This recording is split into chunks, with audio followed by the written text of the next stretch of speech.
displaced by rebel attacks in Central African Republic have started returning to their homes after being chased away by the prolonged armed conflict. The destruction caused during the conflict has left many of them without means to rebuild their lives and seeking assistance from the government, aiming to restore what they have lost and create a better future.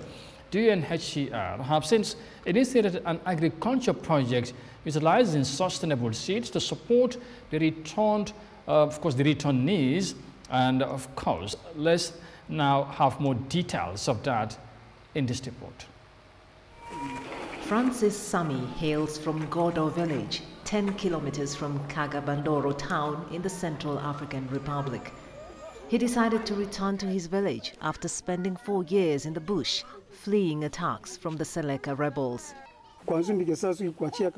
Since my return, I have been farming and fishing, which is what I did before fleeing into the bush.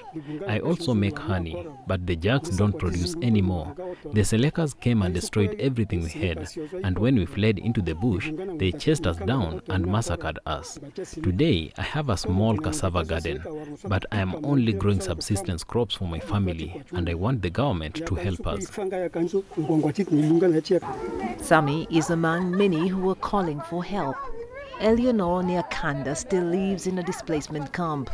Her house was destroyed during the clashes, but would like to go back home. I would like the government, organizations and neighbors to be made aware of the need to help us by building us safe housing to facilitate our return to the town. I will feel much better.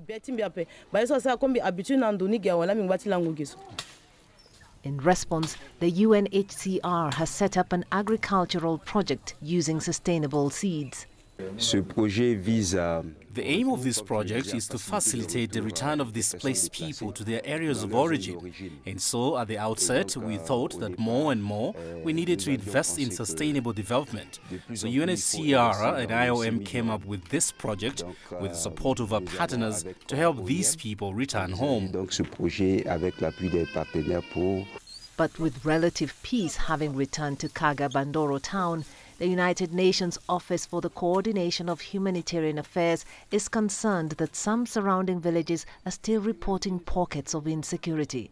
Armed gangs continue to commit acts of violence against the population, against the traders on the road, and against farmers and livestock breeders too. The situation of vulnerability is very serious. The capacity and means of subsistence are difficult, and this makes the population very vulnerable to any humanitarian shocks.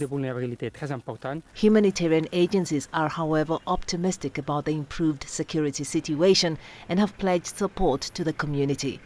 In the meantime, the town of Kagabandoro is taking shape.